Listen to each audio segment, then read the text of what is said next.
My life has always obeyed a clear routine. Like a clock that I had been repairing for over 50 years, it moved in a measured and predictable way. Even after a stroke 2 years ago partially robbed me of my mobility, I kept this habit. Up at 6 in the morning, breakfast at 6:30, walk to the post office and back. Exactly 45 minutes, given my cane and my stubborn unwillingness to hurry. Lunch was always at noon, and then work in the workshop until 4. There I was still fixing clocks for a few regular customers who trusted only my hands. This day, Tuesday, May 15th, should have been no exception, but fate had decided otherwise. I was just finishing fiddling with the mechanism of an antique carriage clock when I heard the sound of a car pulling up. My window overlooked a quiet street in Stillwater, where strangers were not often seen. As I approached the window, I saw a black SUV, too expensive for our modest neighborhood.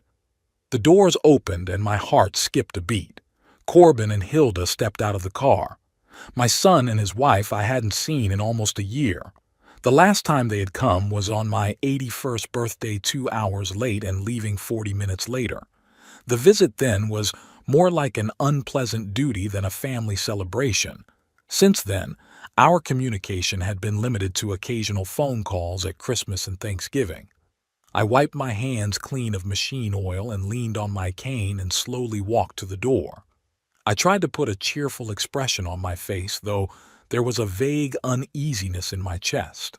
"Papa!" Corbin stepped forward with a broad smile that did not affect his eyes. "How you look! Beautifully simple." "Hello, Corbin." "Hilda." I nodded to my sister-in-law, who stood behind me, shuffling awkwardly from foot to foot. An unexpected visit. "We thought we'd surprise you." Corbin clapped me on the shoulder with such force that I could barely stand on my feet. "Did you need an excuse to visit your own father?" I used to, I thought, but I said aloud, "Come in." I was just about to put the kettle on. They followed me into the house. I was acutely aware of their gazes, sliding over the walls, the furniture, everything I had collected over the years. They seemed to be evaluating every object. "Lovely house," Hilda said with fake warmth. "So cozy." I knew what she meant. Small, old-fashioned, unpretentious. The house I'd lived in most of my life. The house I'd built with my own hands for Milna when we were first married. The house where I raised Corbin after his mother died in childbirth. "Thank you. It suits me fine," I replied dryly. "Sit down. Tea will be here in a minute." While I fiddled in the kitchen, they settled in the living room. I could hear their muffled voices, but I couldn't make out their words. When I returned with the tray, they were instantly silent. "Now, to what do I owe this attention?" I asked, setting down the cups. "Dad, aren't you pleased to see us?" Corbin feigned offense. "It's nice," I said. "It's just unusual, especially unannounced." "We were driving by," Hilda interjected, "and Corbin said, 'Let's drop in on Daddy, he'll probably be glad to see us.' Wouldn't you, dear?" Corbin nodded, taking a sip of tea. "How are things at work?" I asked, changing the subject. Something flashed in my son's eyes, some shadow. "Not bad. The usual routine, you know. Insurance payments, reports, meetings." He waved it off. "We're having some, temporary difficulties, but nothing major." "Difficulties?" I interjected. "Just a company restructuring," Hilda interjected hastily. "Nothing major. By the way, how's your health, Braxton? Are you feeling all right?" This sudden concern surprised me. In 10 years of marriage, Hilda had never taken much interest in my health. "Not bad for an 82-year-old man who's had a stroke," I replied. "The doctor says I'm in great shape for my age." "But you live alone," Hilda continued. "Isn't that dangerous? What if you fall or something else happens?" "I have a panic button," I pointed to the device on my wrist. "And the neighbors keep an eye on me. Seth comes by every day and Esther brings fresh baked goods every other day." "Seth? Esther?" Corbin interjected. "Who's that?" "My neighbors. Seth Falls lives on the right and Esther Prime lives across the street. They've been my friends for over 20 years. Oh, Corbin and Hilda exchanged glances. It's wonderful that you have friends, Dad. Their tone was as condescending as if I were a kid showing off a new toy. But they're old people too, aren't they? Hilda continued. They wouldn't be able to give real help in an emergency. Seth is 70 and Esther is 75, I said. They're perfectly capable of calling an ambulance if they need to. Still, Dad, Corbin shook his head, it's not the same as professional care. I don't need professional care, I said. I'm doing just fine on my own. The conversation turned to safer topics. The weather, the latest movies they'd seen, news about people they knew that I'd never heard of. But the tension didn't go anywhere. Something was wrong, and I couldn't figure out what it was. Are you staying for dinner? I asked when the conversation began to dry up. Oh, of course, Corbin exclaimed with overenthusiasm. And you know what? Hilda and I will cook. You just tell me where everything is. I can do it myself, I objected. No, Hilda was getting up from the couch. You rest. We'll take care of everything. I reluctantly gave them directions to the kitchen and stayed in the living room, listening to them rattle the dishes. A strange feeling never left me.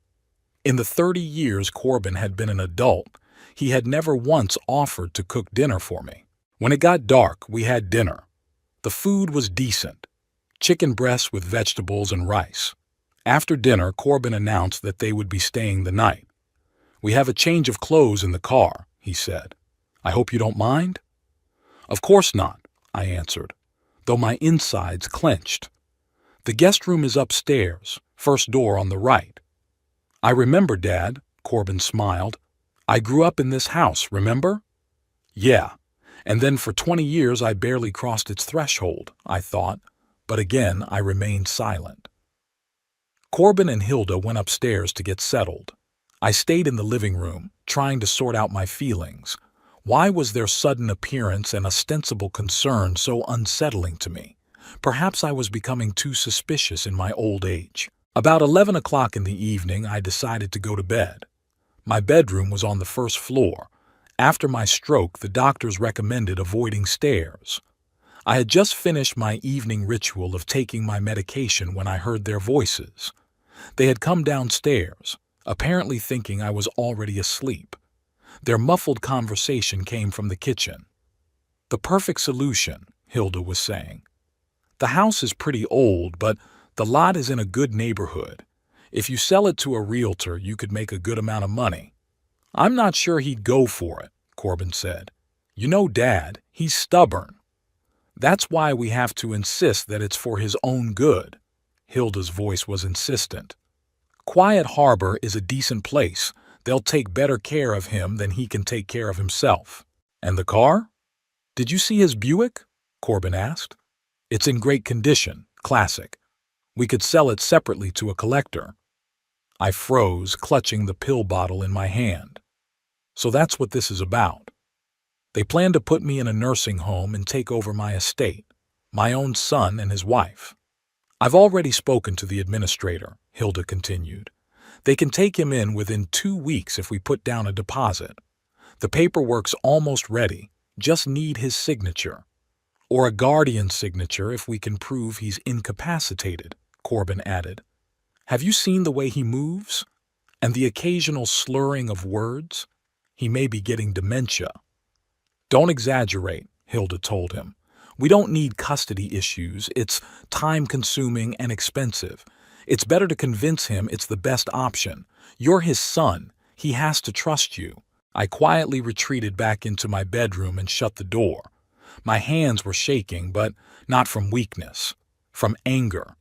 I'd devoted my entire life to Corbin. After Milna died, I'd given up a lot to give him everything I could. Worked 2 jobs to pay for his education at a prestigious university. Bought him an apartment when he married Hilda. And now that I've become a burden to them, they've decided to get rid of me. Not because they were worried about my well-being, but because they wanted my house and car. I sat on the edge of the bed, still hearing their muffled voices. In this house, every board, every nail had been hammered in with my hands. This was where I kept the memories of Milne, where my whole life had been spent. And now they wanted to take it away from me and put it in a good place. Well, I had time before their next visit. Time to prepare. I wasn't going to give up without a fight. This was my home, my life, and I would decide how to use it. Despite my age and my cane, my mind was still sharp, and if Corbin and Hilda wanted to play games with me, they should have remembered that I'd always been a good strategist.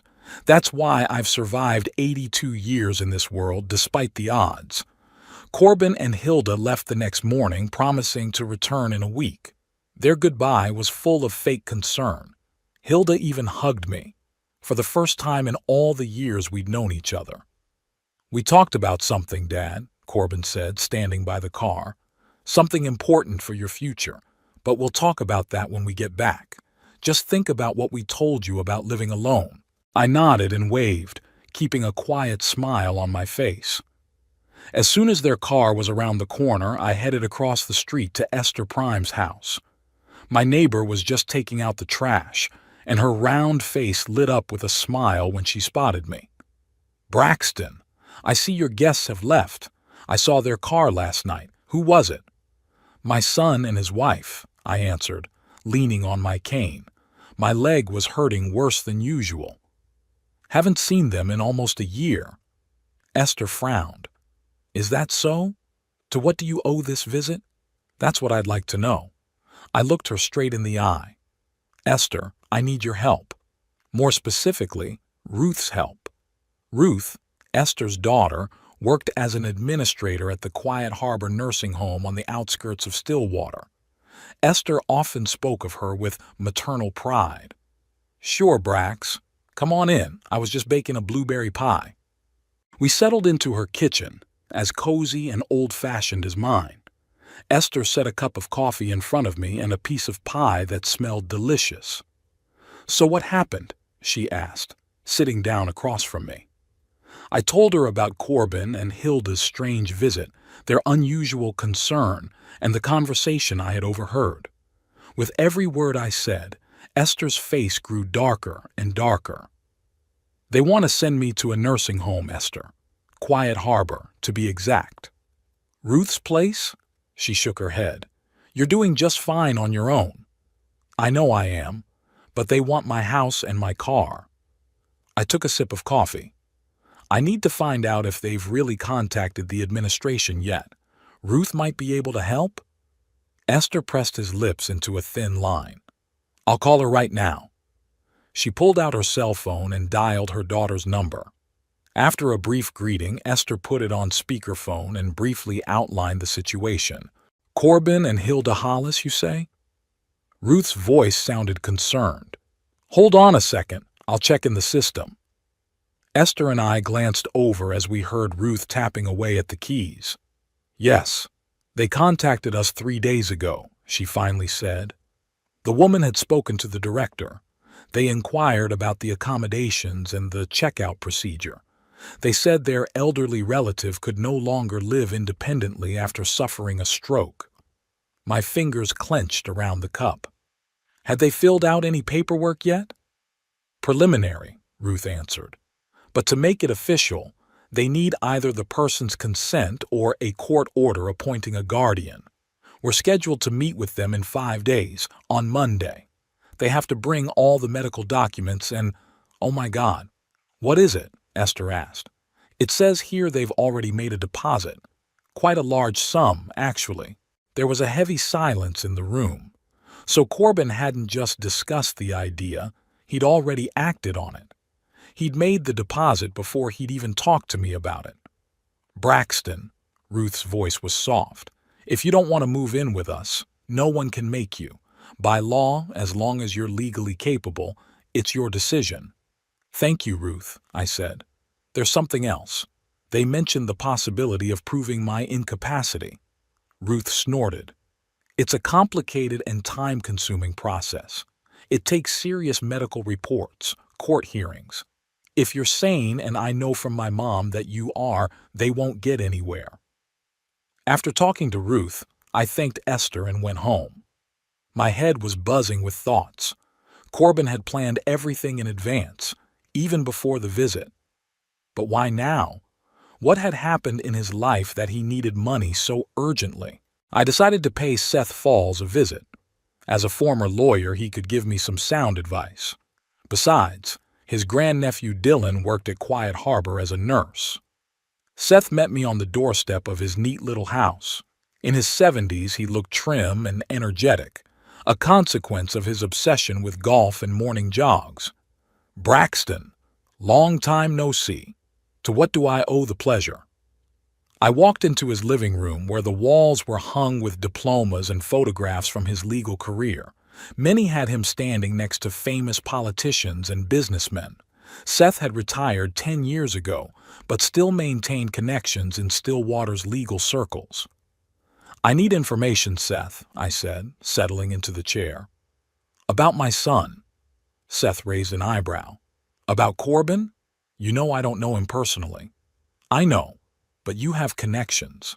Can you find out what's going on in his life, especially financially?" I told Seth about the visit and Corbin and Hilda's plans to put me in a nursing home. With each word, my friend's face grew more and more serious. "Damn it, Brax," he muttered when I was done. "That's disgusting." "I agree. But I need to know why they're doing it. Corbin mentioned some financial difficulties. What if it's something serious?"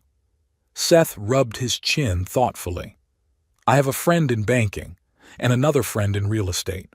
I could make some calls, but Brax, that might not be entirely legal." I waved my hand. "I'm 82 years old, Seth. I'm too old to worry about little things like this. My own son is trying to put me in a nursing home to take over my assets. I need to know what I'm dealing with." Seth nodded and reached for the phone. "Okay, give me a couple days. I'll find out what I can." "There's something else," I added. "Your nephew, Dylan. Does he still work at Quiet Harbor?" "Yeah, for 3 years now. You want him to keep his ear to the ground, too?" I nodded. "If that's okay. I want to know if Corbin or Hilda show up there." 3 days later, Seth knocked on my door. His usually calm face looked worried. "There's news, Brax, and it's not good news." We walked into the kitchen where I set a cup of coffee and the remains of the pie Esther had brought him. "Spill it," I said, taking a seat across from him. Seth took a deep breath. "Your son is in a lot of debt. Not just any debt, he owes people he shouldn't mess with. Casino loan sharks." I felt my heart sink. "Casino? Corbin gambles?" "It's a big one. According to a bank friend of mine, he's taken out 3 large loans in the last 6 months, all of them delinquent. Also," Seth paused, "he sold his apartment." "What apartment?" "I didn't get it." "The one you bought him for his wedding. The 2-bedroom in Highland Park." I leaned back in my chair, feeling my insides grow cold. It was the apartment I'd bought for Corbin and Hilda 10 years ago, spending almost all of my savings. It was my wedding present. "When did he sell it?" 2 months ago. Way below market value. Urgent sale, I take it." I rubbed my temples, feeling a headache coming on. "So they don't have a place to live, and that's why they want my house." "Most likely," Seth nodded. "But there's something else. Dylan saw them yesterday at Quiet Harbor. They were looking at the rooms and chatting with the director. Hilda wondered if they could transfer a patient there if he didn't want to." "And what did the director reply?" "That it was theoretically possible if there was medical evidence and a court order, but it's a long process." Seth put his hand on my shoulder. "Brax, if you don't want to move there, they can't make you. I'll personally see to it." I nodded gratefully, but anxiety was building inside. Corbin was in a desperate position. People like that could do a lot of things. "Thank you, Seth. I appreciate your help." "What are you going to do?" he asked. I thought about it, staring out the window at my old Buick parked in front of the house. I kept the car in perfect condition, like everything else I owned. It was a classic 68-year-old sedan that I'd bought used back in the 70s. Now, Those models were prized by collectors. I don't know yet, I answered honestly, but I have a week before they come back. I need to prepare. If you need legal help, I'm here for you, Seth said. And not just legal. Whatever you need, I'm here for you. After Seth left, I sat in my workshop for a long time going over my tools. My thoughts revolved around one thing. How could I protect myself and my property from my own son? Corbin was cornered by debt. Desperate men are dangerous. He could go to extreme lengths, forging my signature, convincing a doctor to write the right report, even slipping something into my food to make me look incapacitated. I opened my desk drawer and pulled out a notebook. It was time to make a plan. If Corbin and Hilda wanted a war, they'd get one. But I wasn't going to fight by their methods, so I started writing. The first item was, visit the bank. Then, contact Garrett Wilson, an old friend of mine, a retired realtor. Third item, talk to Dylan in person. A plan began to emerge. If Corbin wanted my house and car, he had to learn an important lesson. Never consider an old man weak just because he walks with a cane. Over a long life, I had accumulated not only wrinkles, but wisdom, and I knew exactly how to apply it. I glanced at the picture of Milna that stood on the table. My wife was smiling, holding newborn Corbin in her arms. It was the last picture of her. An hour after it was taken, the complications began. "I'm sorry, honey," I whispered to the image. "I had done everything I could, but apparently it wasn't enough. Our son didn't grow up the way we had dreamed." The week flew by faster than I expected. Every day was filled with secret preparations, visits to the bank, meetings with the notary, conversations with Garrett Wilson about the possible sale of the house. I was careful not to leave any traces that Corbin might discover. I kept all the paperwork with Seth. The night before my son arrived, I felt sick. I woke up at 4 a.m. with a heaviness in my chest and dizziness. Cold sweat covered my forehead and my heart was beating irregularly. I struggled to get to the phone and called Esther, who immediately called an ambulance. "It's just nervous exhaustion and high blood pressure," the doctor in the emergency room said after examining me. "But given your age and history of stroke, we'd like to keep you for 24 hours for observation." I spent the day in the hospital under IVs. Esther brought me some fresh clothes and told me she'd called Corbin. "He said they were still coming tonight as planned," she told me, adjusting my pillow. "I gave him the spare key to your house." "Thank you," I nodded. "Let them come. I'll be ready." "Brax, are you sure you're okay? After a seizure like that?" "I'm sure," I said firmly. "That's a good thing. They'll see I'm weak, and they'll let their guard down." By 6 p.m., the doctor allowed me to go home, promising to come back immediately if the symptoms recurred. Esther drove me and helped me get settled in the living room. "Go away before they get here," I asked her. "I don't want them to know about our conversation." Esther nodded but turned around on the threshold. "Don't let them push you around, Brax. You're stronger than they think." Half an hour after she left, a familiar black SUV pulled up. I sat in the chair, covered in plaid, deliberately assuming my most infirm appearance. The front door opened and I heard Corbin's voice. "Dad, are you home?" "In the living room," I said in a weak voice. They came in, laden with bags. Hilda was carrying a paper bag from the drugstore. "Jesus, Daddy," Corbin exclaimed when he saw me. "Esther said you were sick, but we didn't think it was that bad." "It was just a little seizure," I said. "The doctors say it's nothing serious." "Nothing serious?" Hilda shook her head. "Braxton, you've been to the hospital. It's very dangerous at your age." She went straight into the kitchen and started sorting out her bags. Corbin sat across from me, placing a thick folder on the coffee table. "It's lucky we're here today," he said with feigned concern. "You shouldn't be alone, Dad, especially not after an incident like this." "I can handle it," I countered. "It's not the first time." "It's not the first time." Corbin stepped forward. "Not the first time. What if next time there's no one around to call an ambulance? I didn't say anything, pretending the thought scared me. Hilda and I have been thinking a lot about your future, he continued, and we've come up with the perfect solution. He opened the folder and pulled out a glossy brochure. On the cover was a well-kept Victorian mansion surrounded by flowering gardens. Quiet Harbor, care and comfort for a dignified old age, it read. It's a beautiful place, Dad, Corbin began, leafing through the brochure. Professional medical staff around the clock, 3 meals a day, cultural activities, spa treatments.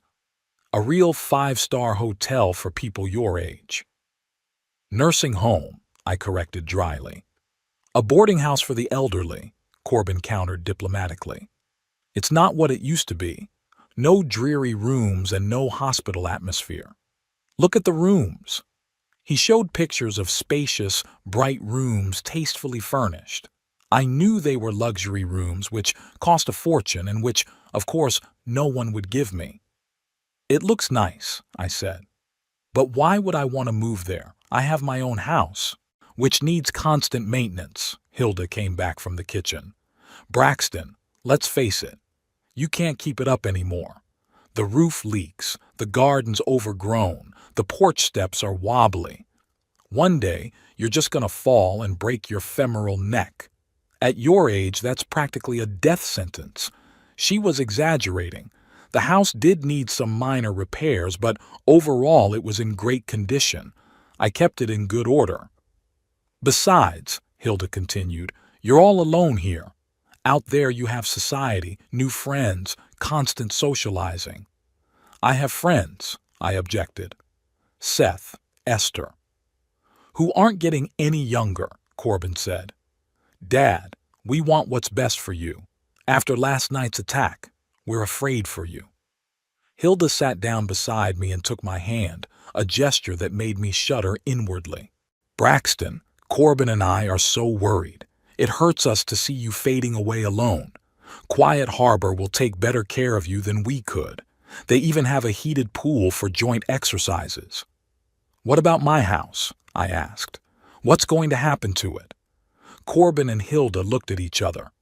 In that quick glance, I read everything. This was it. The moment of truth. We'd keep an eye on him, Corbin said cautiously. Maybe even move in here, our apartment. We're having some housing problems right now. What kind of problems? I asked innocently. Corbin was clearly embarrassed. Just temporary difficulties. You know how hard it is to get a mortgage these days. He didn't mention that he'd sold the apartment I'd given him. I decided not to push it. What about my car? I can't take it with me to the nursing home. Buick? Corbin shrugged. It sits idle most of the time. We could sell it.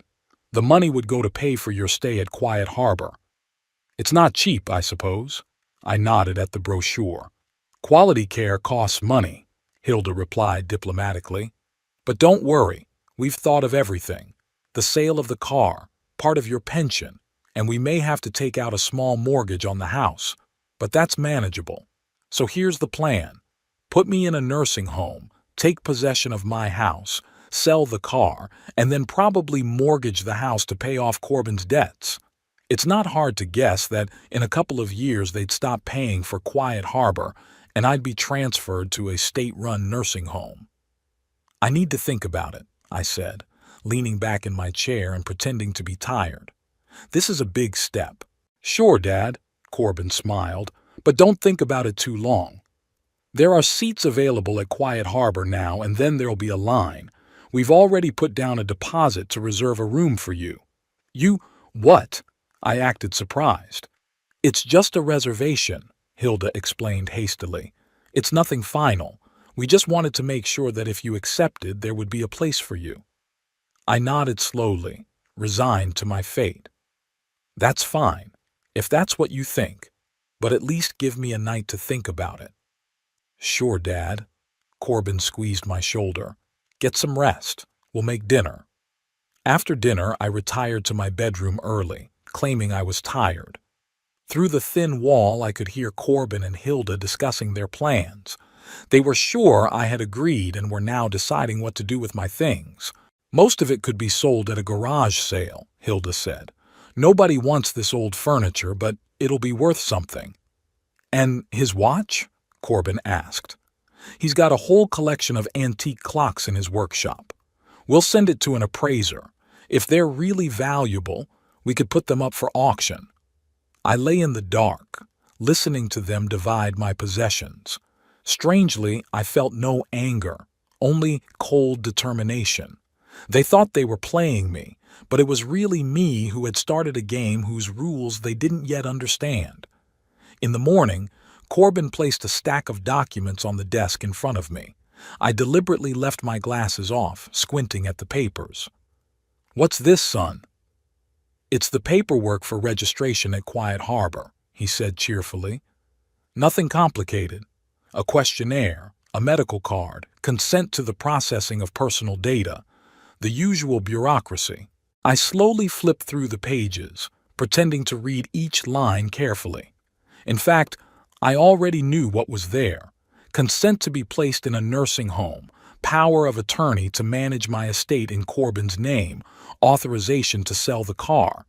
The last document even had language stating that I was of sound mind and good judgment to trust my son to handle all my finances. "It's a lot of stuff," I mumbled. "I'm not sure." "Dad."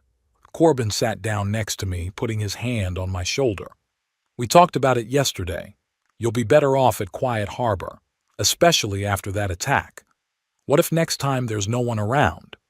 I looked up at him. "What about my house? I built it with my own hands.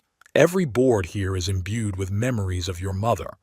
Something flashed in Corbin's eyes, a shadow of conscience perhaps, but it quickly disappeared. "We'll take good care of him, Dad, I promise. And you can come visit whenever you want."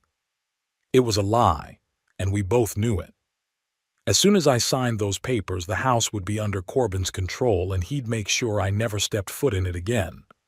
I sighed, feigning defeat. "Give me a pen." Corbin immediately handed me the expensive fountain pen I'd once given him as a college graduation present. I slowly signed each document, trying to make my signature look shaky and unsure. When I was done, Corbin quickly gathered up the papers, not giving me a chance to change my mind.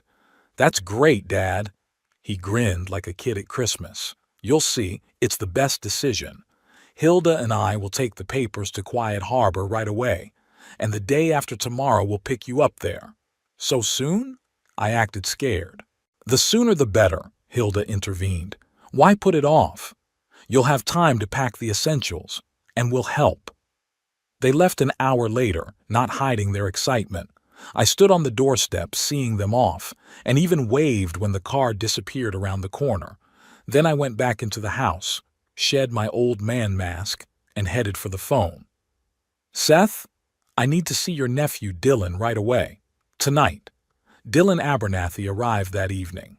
He was a tall young man with a serious look and a neat beard. He entered the house, looking around with curiosity. "Uncle Seth has told me a lot about you, Mr. Hollis," he said, shaking my hand. "He says you're the best watchmaker in the county." "I used to be," I smiled. "Thanks for coming, Dylan. Have a seat." We sat down in the living room. I got right to the point. "You work at Quiet Harbor. My son and his wife want to put me there." Dylan nodded. "Uncle Seth told me. I saw them arrive today with the paperwork." "What can you tell me about the place? What's it really like there?" Dylan paused, searching for words. "Quiet Harbor isn't a bad place compared to the others. It's clean, the staff is mostly polite. But it depends on how much the relatives pay. There's an elite wing, where conditions are almost like a hotel. And then there's the standard wing, where the conditions, shall we say, basic." "Where do you think they're going to put me?" "From what I've heard from your son, probably the standard ward. He talked to the principal about reasonable value for money." I grinned. I knew it. "Dylan, I need your help. I don't want to move there. At least not under duress or for my son to take over my house." Dylan looked at me carefully. "You look perfectly capable, Mr. Hollis. If you don't want to move in with us, no one can make you. Not technically, but Corbin. He's in a desperate position. I'm afraid he might go to extreme measures. I told Dylan about Corbin's debts, about the apartment he'd sold, about the conversations I'd overheard. The young man listened attentively, frowning from time to time. "I understand your concern," he said when I had finished. "But what can I do? I've already signed the moving papers. Corbin and Hilda are coming the day after tomorrow to take me to Quiet Harbor. I want you there at that time, and for you to confirm my right to refuse if I decide to do so." Dylan nodded. "Of course, Mr. Hollis. Any patient has the right to change their mind. I'll be there to make sure your rights are honored." "Thank you, Mr. Hollis. There's one more thing." I hesitated. "I need you to give a note to the receptionist, Ruth. She's my neighbor, Esther's daughter." I pulled a folded piece of paper out of my pocket and held it out to Dylan. "In her hands only, please. And don't tell anyone about our conversation." Dylan took the note and nodded. "You can count on me, Mr. Hollis. My Uncle Seth has a lot of respect for you, and I respect his opinion. If your son is really trying to manipulate you for profit, it's wrong." When Dylan left, I felt strangely relieved. I now had an ally inside Quiet Harbor. The puzzle was slowly coming together. Corbin thought he was playing me by his own rules, but he didn't realize I'd already strategized. I went into the workshop and sat down at the workbench. There was still a lot to do before the day after tomorrow, but for the first time this week I felt like I was in control. After Dylan left, I called Seth right away. We agreed to meet early in the morning at Martha's Cafe on the outskirts of town. I didn't want to risk discussing my plans at home in case Corbin had installed hidden cameras or might return unexpectedly. At 5:30 in the morning, when most of Stillwater was still asleep, I was already sitting at the far table. Across from me was Seth. Despite the early hour, he looked as alert and trim as ever. "So, old buddy," he said, sipping his coffee, "is Operation Retaliation up and running?" I smiled at his joking tone, but my eyes remained serious. "I had to sign all the paperwork, Seth. Corbin and Hilda are taking me to Quiet Harbor tomorrow morning. That means we only have 24 hours. Seth pulled a notepad out of his pocket. "I contacted Garrett Wilson like you asked. He's ready to buy your house. He's offering $220,000 in cash." I nodded. It was below market value, but I needed cash. No questions asked, no red tape. Besides, Garrett had been my friend for 40 years, and I knew he wouldn't resell the house as soon as I left. "That's acceptable. How soon can we get this deal done?" Today. Garrett's already prepared all the paperwork. All we have to do is meet him and his notary, sign the papers, and the money's yours." "What about Corbin?" "I gave him power of attorney to administer the estate." Seth grinned. "Your power of attorney doesn't take effect until you've officially moved into the nursing home. Until then, you're fully competent to manage your property. I've checked all the documents you signed. There's nothing in there that would prevent you from selling the house today." I breathed a sigh of relief. As a former lawyer, Seth knew all the legal loopholes. "What about the Buick?" I asked. "My nephew Jared collects old cars. He's excited about your model and is willing to pay $15,000. That's a good price for a 68th year." I nodded. The old car was dear to me, but I preferred it to go to a collector who would appreciate it rather than be sold for nothing to pay off Corbin's debts. "Oh, that's great. And my bank accounts?" "Bank. I've arranged with the bank manager. He'll see you in person at 10 a.m., no appointment. You can close all your accounts and take the money in cash. I've already prepared the statements."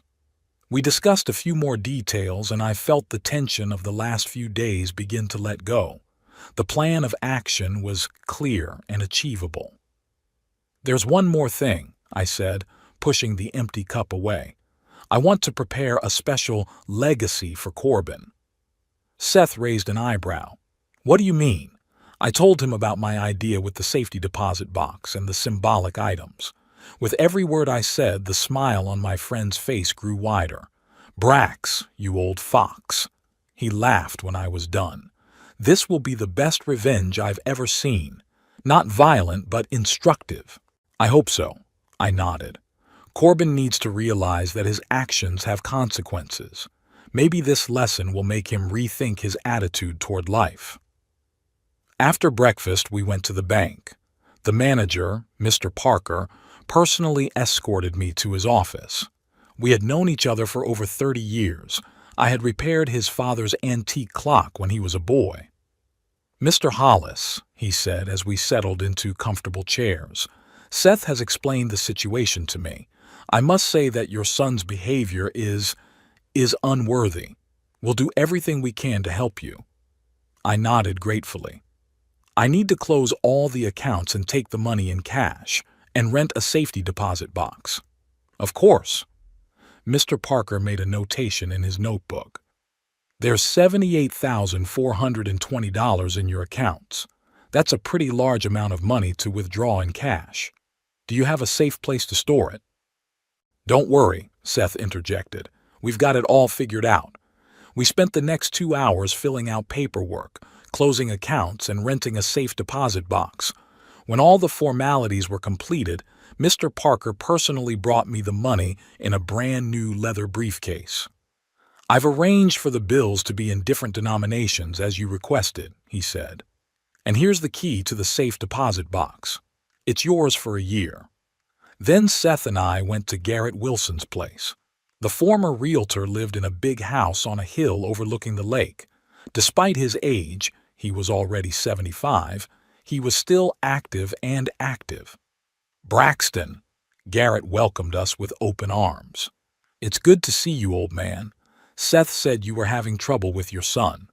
I briefly outlined the situation as we made our way into his spacious office, where the notary, a young woman with a serious face, was waiting for us.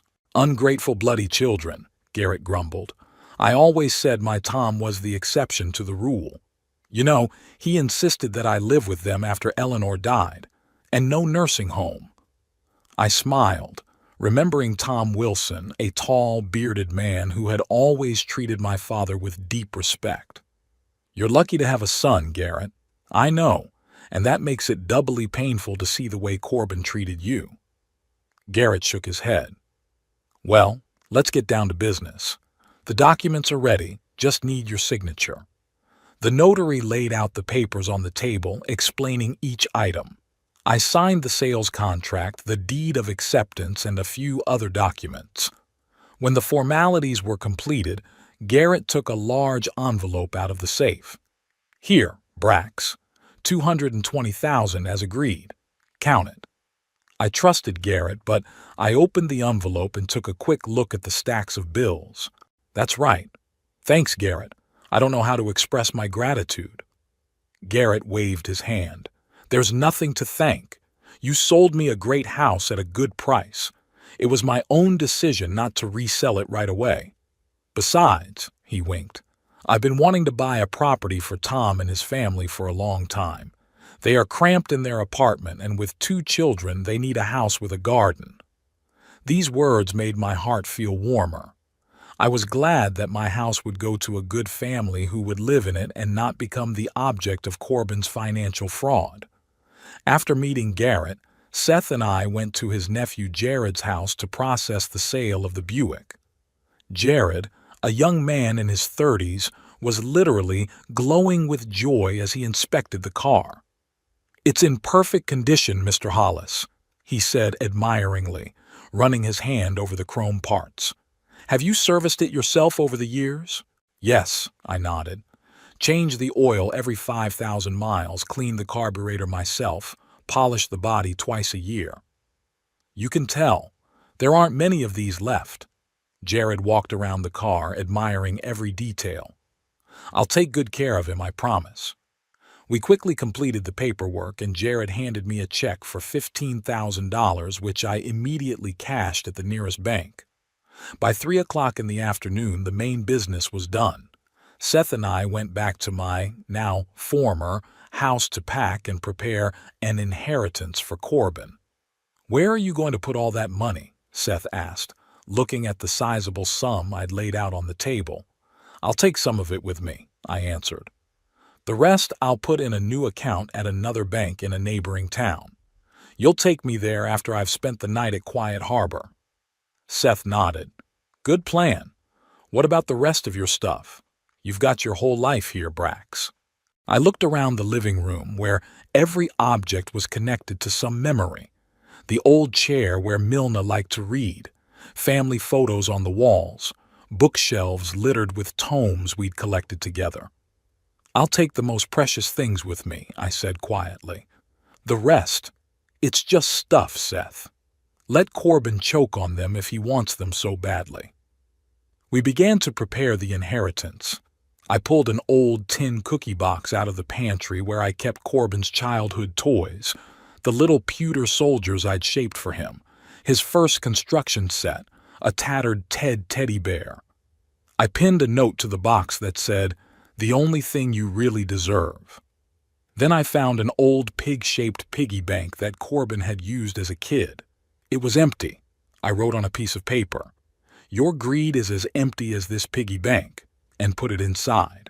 From the closet, I pulled out the Monopoly board game we'd once bought for family nights. Corbin had always loved that game, especially the process of saving money. I gathered up all the game bills and tied them with bank tape like real money. I attached a note to the bundle saying, "Here is all the money you will get from me." Then I took a picture of the house taken the day Mila and I moved here. We were standing on the porch, young and happy and full of hope. On the back I wrote, "Home is where the heart is. Too bad you don't have one." The last item was an old pocket watch I got from my father. It was long gone, but I kept it as a memento. A week ago, I took it to an engraver and had it inscribed on the inside of the lid with the words, "Time puts things in their proper place." Seth watched my preparations with a sad smile. "You know, Brax," he said when I was done, "these things and the notes, they're not just mockery. There's real wisdom in them if Corbin can see it." I nodded, folding everything neatly into a large envelope. "I hope he does. But even if he doesn't, it's my last word as a father. My legacy to him." Then I sat down at my desk and wrote a letter. In it, I explained to Corbin what I knew about his plans, about the apartment he'd sold, about the casino debts. I told him I'd sold the house and the car and I'd taken the money with me. I didn't rebuke him or lecture him, just laid out the facts and my feelings. At the end I wrote, "I hope one day you will realize that the most valuable things in life are not money or possessions. I have always loved you, son, and I always will, no matter what. But there are some lessons everyone must learn for themselves." When I finished the letter, I sealed it in an envelope and put it with the rest of the items. We took it all to the bank and put it in a rented safe deposit box.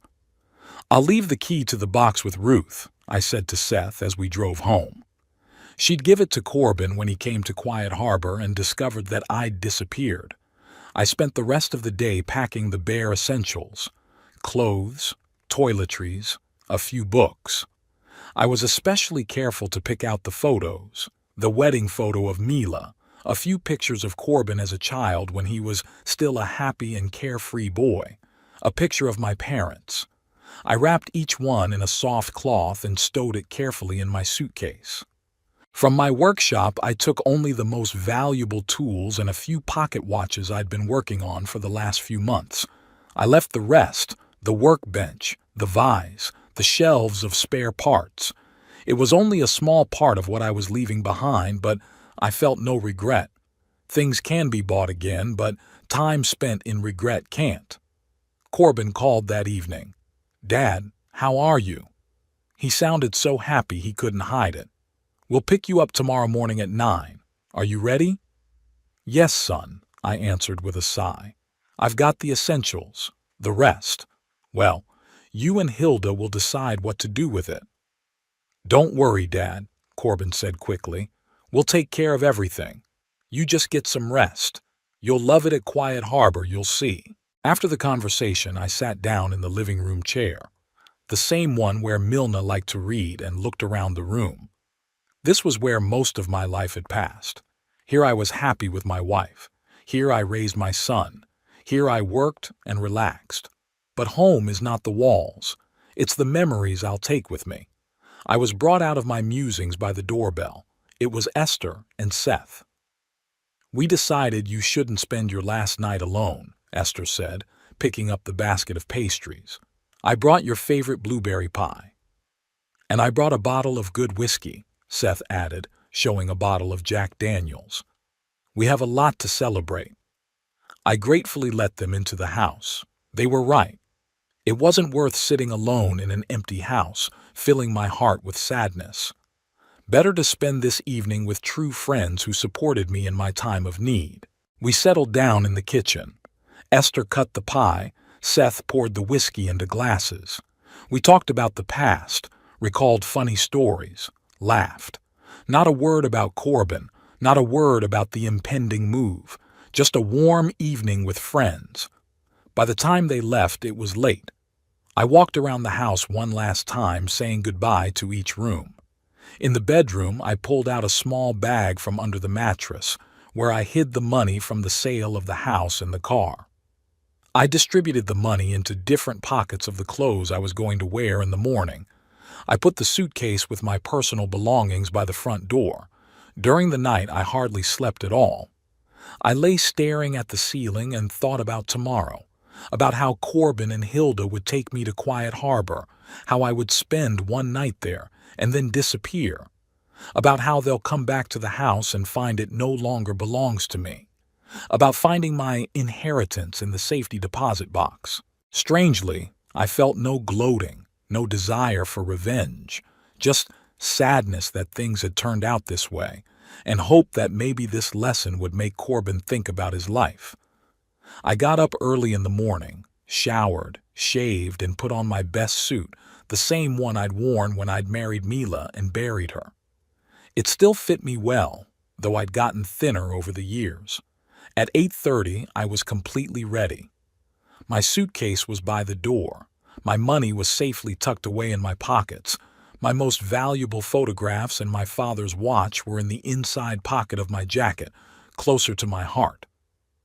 At exactly 9 o'clock, I saw Corbin's black SUV pull up through the window. It was time for the last act of this drama to begin. The drive to Quiet Harbor took about 40 minutes. Corbin drove, and Hilda sat in the passenger seat, occasionally turning to me with a fake smile. "You'll see, Daddy, you'll love it there," she repeated for the 10th time. "They even have a garden with a gazebo where you can read books, and regular excursions into the city." I nodded silently, pretending to accept my fate. In fact, I was watching the road carefully, memorizing the route, though it wasn't really necessary. Seth was supposed to pick me up tomorrow morning. Quiet Harbor turned out to be a large Victorian mansion surrounded by a manicured park. Modern additions on the sides spoiled the classic look a little, but in general the building looked impressive and even cozy. At the entrance, we were met by the receptionist, Ruth, Esther's daughter.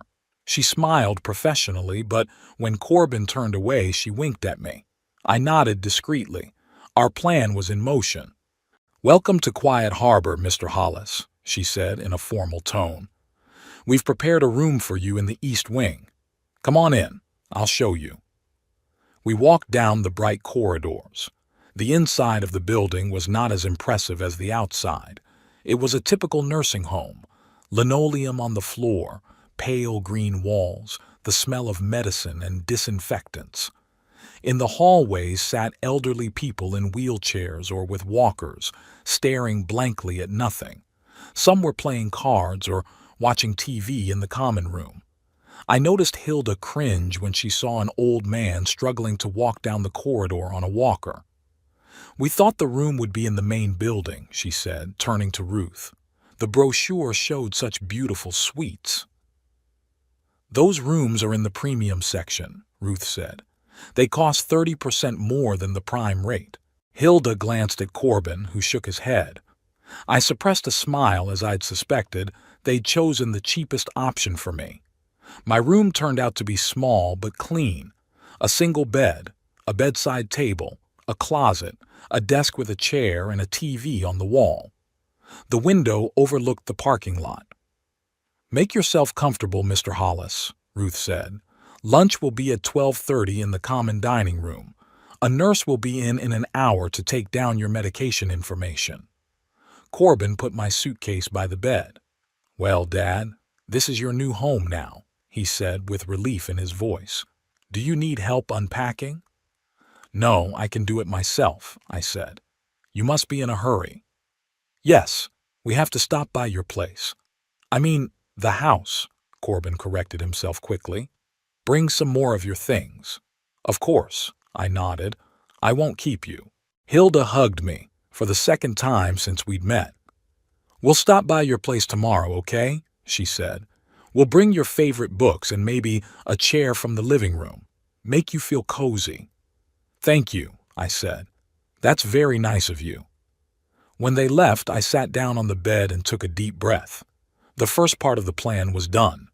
Now I had to wait until they'd gotten far enough away and then contact Dylan.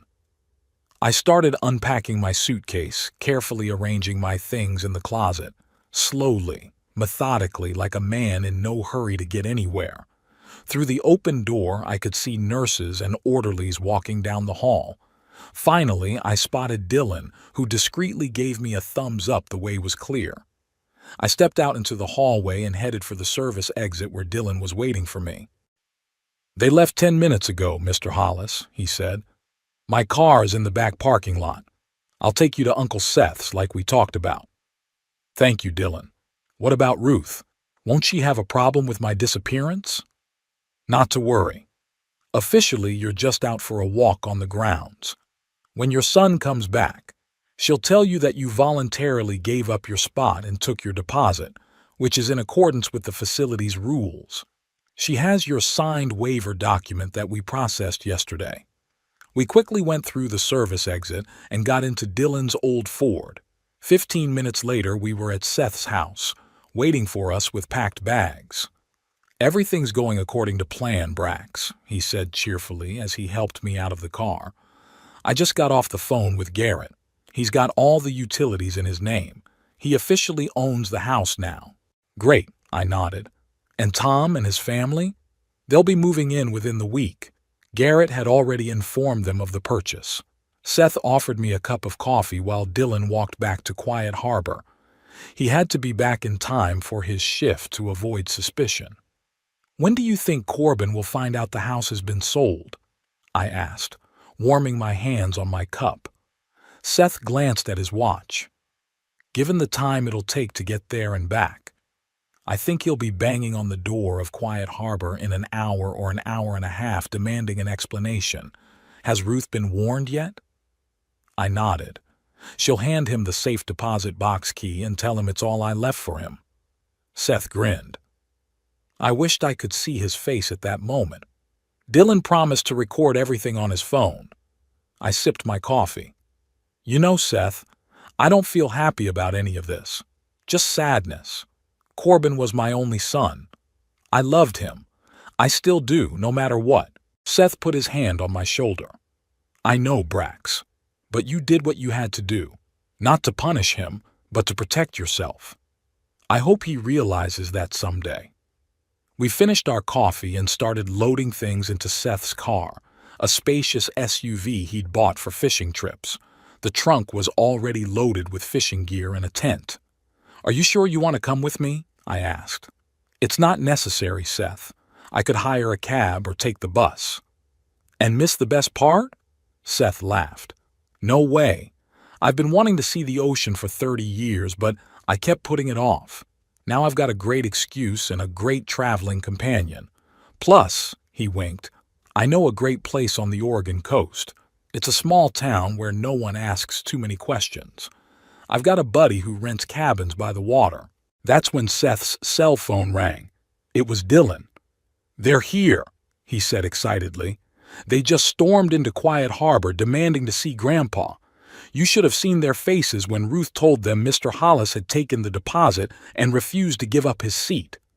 Corbin yelled something about fraud and threatened a lawsuit. Ruth held like a rock and finally handed them the key to the safe deposit box. They took off like crazy. "Thanks, Dylan," Seth said. "Keep us posted." We finished loading and got in the car. Seth started the engine, but before he started, he turned to me. "Last chance to change your mind, Brax. We can stay and face Corbin, explain everything to him. Maybe he'll understand." I shook my head. "No, Seth. I left him a letter in the box. It explained everything. And now I want to start a new chapter of my life. No hard feelings, no disappointments." Seth nodded and pulled onto the road. We were heading west toward the coast of the Pacific Ocean, which I had never seen before. We had 600 miles of travel ahead of us, but I didn't feel tired. On the contrary, with each mile away from Stillwater, I felt a weight lift from my shoulders. We rode all day, stopping only for refueling and snacks. Seth was a great traveling companion. He knew a lot of funny stories from his law practice and didn't mind when I sometimes lapsed into silence, watching the changing scenery outside the window. In the evening, we stopped at a motel off the road. After dinner at a roadside cafe, Seth got another call from Dylan. "You won't believe what happened," he exclaimed. Corbin and Hilda had returned to Quiet Harbor after visiting the bank. They were furious. Corbin shouted at Ruth, demanding to know where his father had disappeared to. Ruth stood her ground. "You voluntarily gave up your seat, took the deposit, and left." She showed them your signed waiver. When Corbin threatened to call the police, Ruth calmly said it was his right, but reminded them that a person of legal capacity had every right to refuse the services of the institution and leave at any time. "What about the safety deposit box?" I asked. "Had they opened it?" "Yes." Dylan could barely contain his laughter. Judging by their faces when they came back, they weren't happy about what they found there. Hilda was crying and Corbin was white as chalk. He kept saying, "It can't be, it can't be." I guess your inheritance made an impression. After talking to Dylan, I sat on the motel porch for a long time looking up at the stars. Seth joined me, holding out a glass of whiskey. "What's on your mind, Brax?" "Milna," I answered quietly. "I wonder what she'd say about all this." Seth thought for a moment. "I didn't know your wife, but from what you've told me about her, she was an intelligent and fair woman. I think she would have understood." I nodded, taking a sip of whiskey. "You know, when she died, I swore I'd do everything I could to make sure Corbin grew up to be a decent man. I guess I was wrong about something." "Don't blame yourself," Seth said. "You did everything you could. You gave him love, education, support. What he became was his own choice." We finished our whiskeys in silence, each of us absorbed in our own thoughts. The next day we continued on our way. Toward evening, the blue of the ocean loomed ahead. I asked Seth to stop at a lookout point. Getting out of the car, I stood for a long time looking at the vast expanse of water. The ocean was majestic and beautiful, mighty waves crashing against the rocky shore, seagulls circling overhead, and the setting sun painting everything golden. "It was amazing, wasn't it?" Seth stood beside me. "Yes," I replied quietly. "I wish I'd seen it sooner." "Better late than never," Seth said philosophically. "Come on, it's about 30 miles to the town. We'll be there in time for dinner." The little coastal town of Neptune Cove was exactly as Seth had described it, cozy, quiet, with wooden houses lining the shore. Seth's buddy Mark met us at a small bungalow just 100 yards from the ocean. "Welcome," he greeted us warmly. "Seth didn't say you'd be staying long, but I've prepared the cabin just in case. It's got 2 bedrooms, a kitchen, a living room overlooking the ocean. It's modest, but clean." "Thank you, Mark," I said. It was exactly what we needed. After dinner at a local restaurant that served the freshest seafood, I went to the beach. The sun had already set, but the sky was still glowing with delicate shades of pink and purple.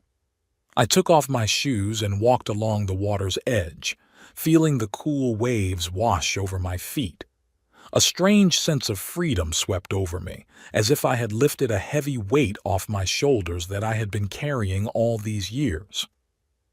I found a comfortable rock and sat down, looking at the dark horizon line where the sea merged with the sky. I took Milna's picture out of my pocket, the one of her standing on the porch of our new house, young and happy. "I did it, Milna," I whispered. "Started a new life. I hope you would approve." At that moment, my cell phone vibrated in my pocket. A message from Dylan. He sent a short video of Corbin standing on the doorstep of my former house, stunned, listening to Tom Wilson explain that his father had bought the house a few days ago and it was now family property. Corbin's face is contorted with shock and disbelief. Another message follows. He went into the bank. The accounts are empty. The Buick is sold too. He's at a complete loss. Asked Ruth if she knew where you were headed. She said you mentioned something about the ocean. I smiled and hid the phone. The ocean is big and I'm just a lone figure on its shore. If Corbin really wants to find me for reconciliation, not money, maybe someday I'll let him. But not now. Right now, I wanted to enjoy the peace and freedom I'd been putting off for so long. The sun had finally disappeared over the horizon, and the first stars lit up the dark sky. I took a deep breath of the salty sea air. There was a whole new life ahead of me, maybe not as long as the last one, but belonging to me. And I was going to live it by my own rules. Footsteps on the sand sounded behind me. Seth came over and sat silently beside me. "It's beautiful, isn't it?" he asked, looking at the stars reflected in the dark water. "Thank you for bringing me out here," I nodded. "You're welcome," he smiled. "That's what friends are for." We sat on the shore, two old men looking out at the ocean. The unknown was ahead, but it didn't scare me anymore. I felt a strange peace, as if I had finally found my place in the world, a place where I could start anew, even at 82. The waves lapped the shore, washing away the marks in the sand. Time would gradually erase the pain and disappointment, leaving only calm wisdom and perhaps hope that all was not lost. Even for lost souls like my son Corbin,